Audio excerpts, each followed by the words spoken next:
But here we are. So my sister Shana Greenberg is in town from Toronto visiting not only me but our parents, because we have the same parents, right? So so I thought it would be interesting just to kind of shoot the shit and bitch about things, because there's always stuff to bitch about.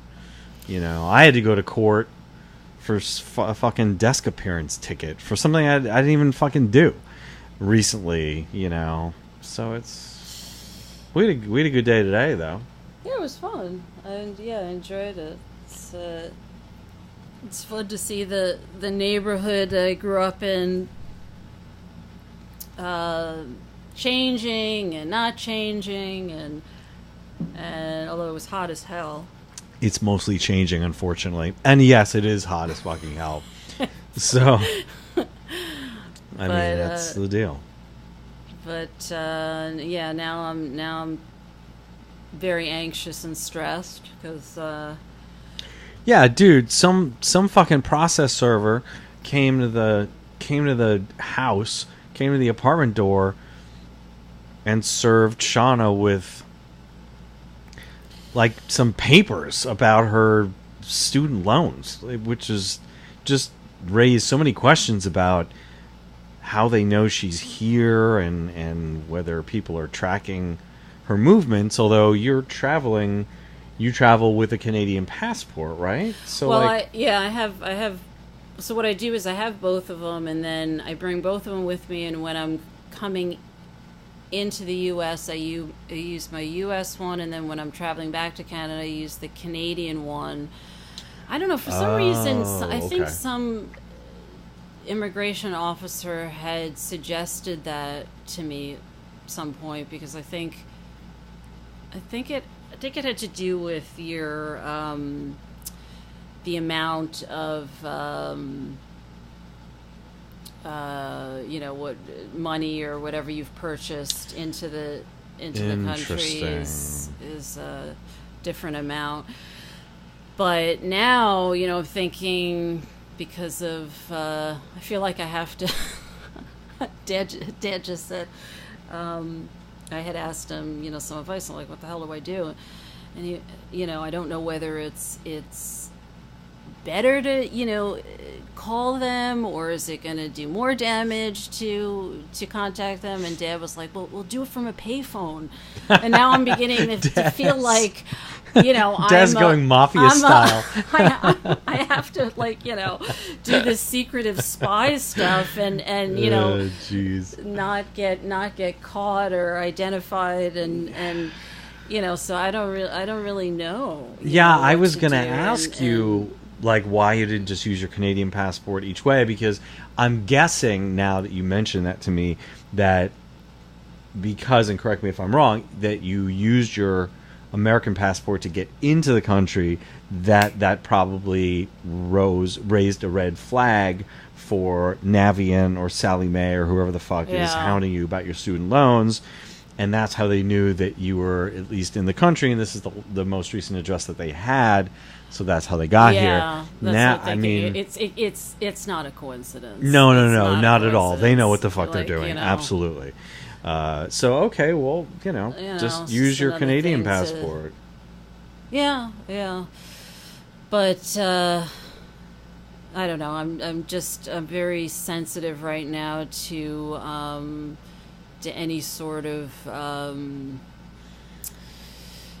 adversity, and so I just my anxiety level just skyrockets with this stuff. Yeah, I hear you. Even yesterday, actually, I was with the text that you had.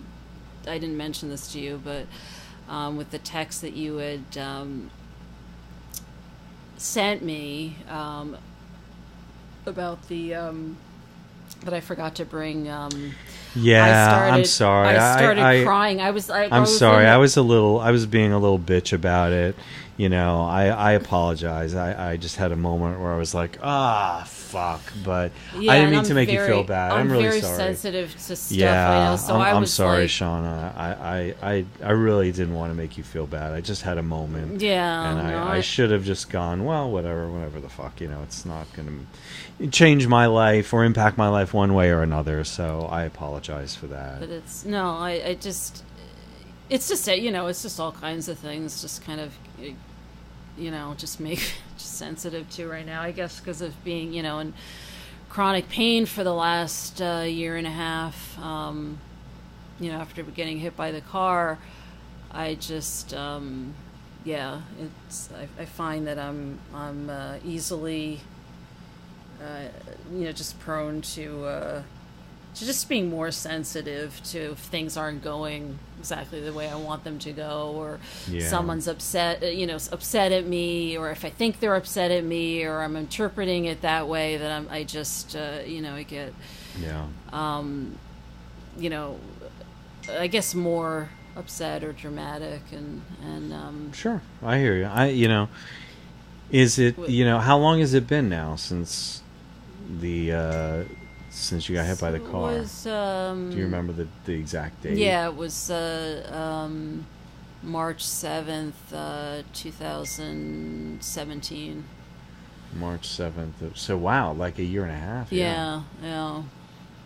Geez, and so I know you've done a lot of things for it, and there's basically, and we've talked about it, but there's really nothing that helps the pain at all. I mean, cannabis helps a little bit, but nothing other than getting addicted to opiates, right? I mean, you've done acupuncture and physical therapy and all that. Yeah. Shit. Oh yeah. No, like I've done pretty much everything that like any therapist practitioner is suggested to me, from acupuncture, chiropractor, osteopath, naturopath,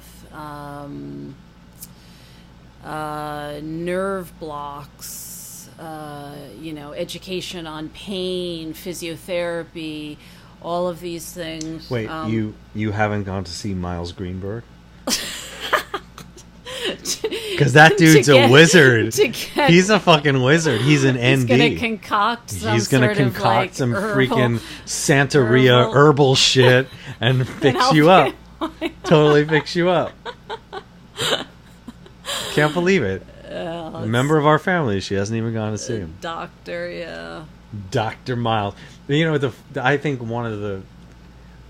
It's not really like, I'm obviously not a comedian by any stretch, but one of the things that cracked me up that I've said, hang on, was that somebody gave mom and dad his business card, and it said Miles Greenberg, ND, like N as in Nancy, D as in doctor. Right. And I remember looking at it and saying, "The hell does ND stand for?" And I said, "Does it stand for no degree?" Because that's what I assumed it stood for. And it still makes me laugh when I think about that. That was my one moment of cleverness in my entire life. That is good. That's ND, good. no degree. That's what it stands for. So, unfortunately, Shana has not visited Miles Greenberg, ND, but I saw him on the funeral, getting up. I gotta watch that. To speak at Jean's funeral, and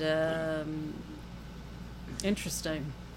He looks at he's got this really like this long. Oh really? Is he all like Jerry Garcia? Beard. Yeah, really long.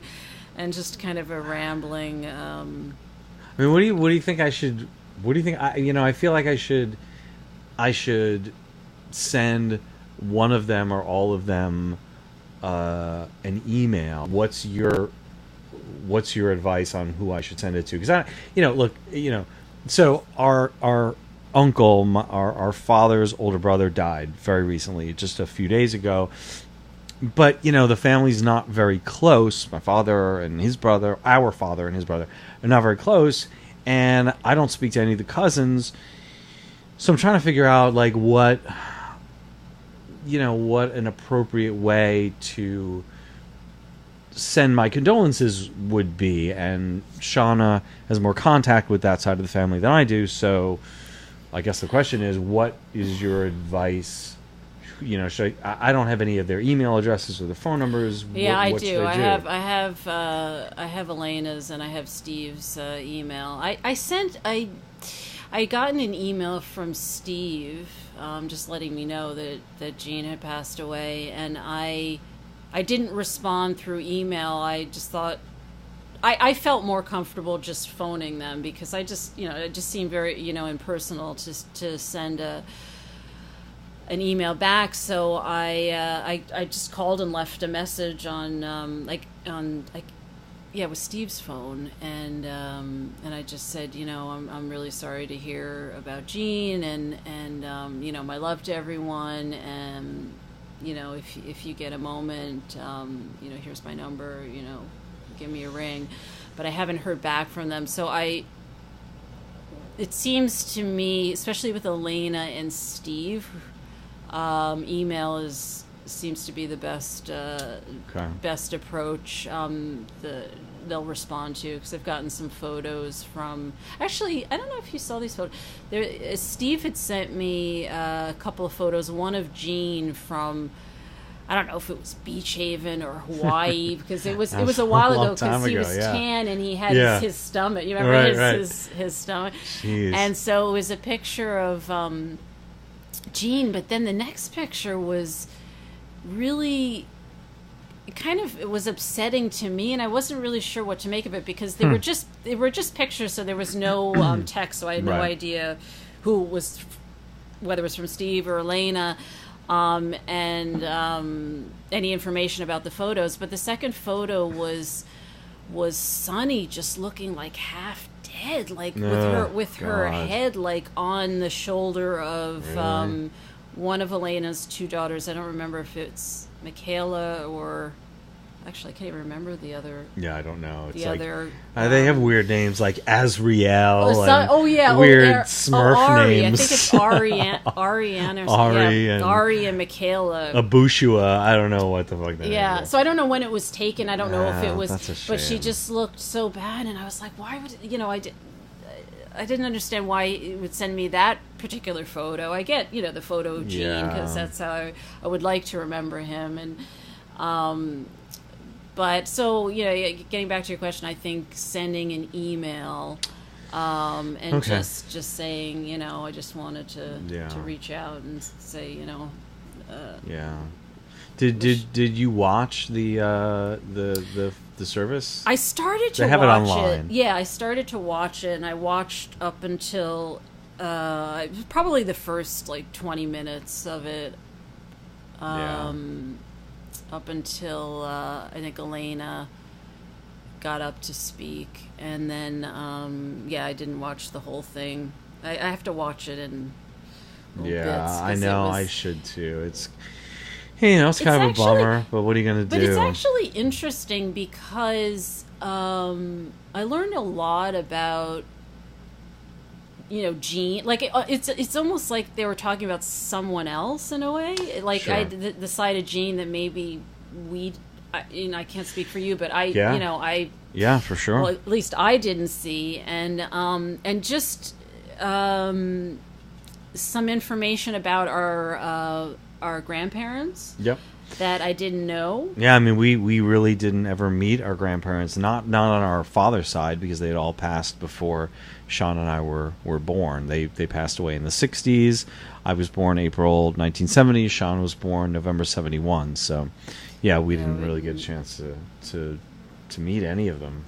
And Mark, in particular, had some interesting anecdotes of going to the apartment they had that was right by the elevated train in was it Borough here Park? in the city? Borough Park? Yeah, sure. Oh, interesting. Because he remembers visiting. Wow.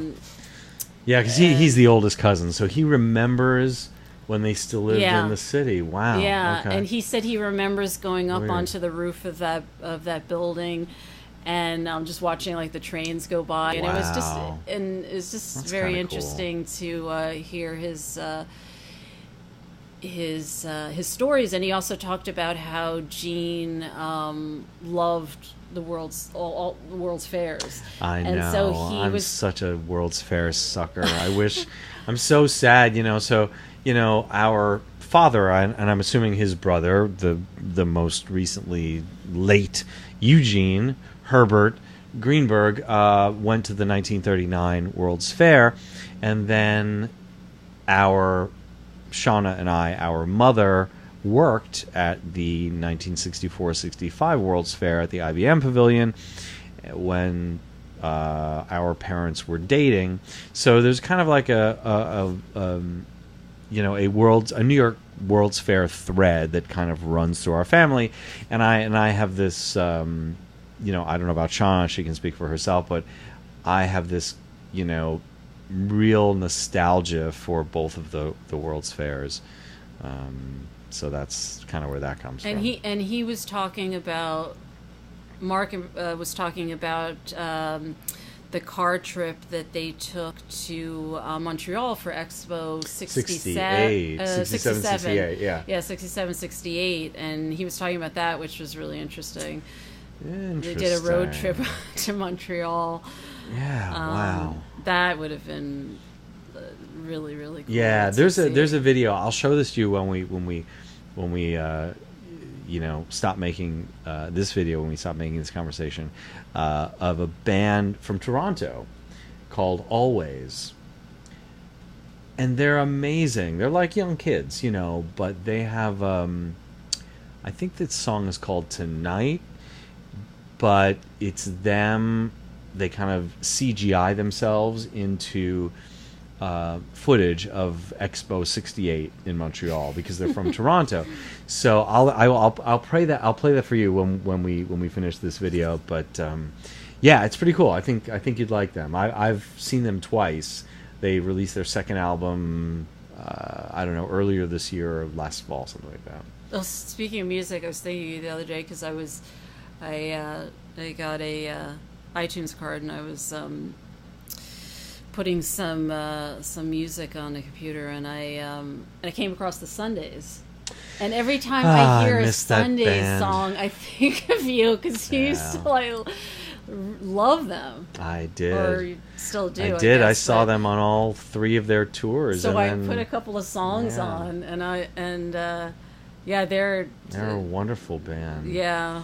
And then Harriet and Dave, the guitar player, decided to build a studio, settle down, start having babies, and oh really? That was it. I was gonna Google and find out what happened to them. They released an album, their first album, Reading, Writing, Arithmetic, in 1989. Then they released Static and Silence, I think was their second record, in 1993, and then their last album, which is called Blind, in 1997. And I saw them on each one of their tours, and then they just decided to be parents and husband and wife, and that was that. I just remember, I think it was on the 93 tour, I remember getting kicked in the head Sorry. at it was at a venue in the city that no longer exists. That. Yeah, called the Academy, and it was in Times Square, and I was at the Sunday show, and I got kicked with a Doc Martin in my fucking head, and I thought, like, who crowd surfs at a Sundays concert? I know, it's not exactly. Like, Jesus Christ, this isn't Jane's Addiction or the Dead Kennedys. Who is crowd surfing at a Sundays concert? It's like, what the fuck is wrong with these people? I mean, it was a great show, but I think Luna opened. By the way, speaking of, I've been getting into like Canadian bands, although I haven't really been able to get into, like the Tragically Hip and stuff like that. But are you familiar with Sloan? Because that band is fucking awesome. I'll show you some videos of theirs. Yeah. Yeah, they're an incredibly good Canadian band. But yeah, I haven't been able to really, get myself hooked into the Tragically Really? I thought, Hip.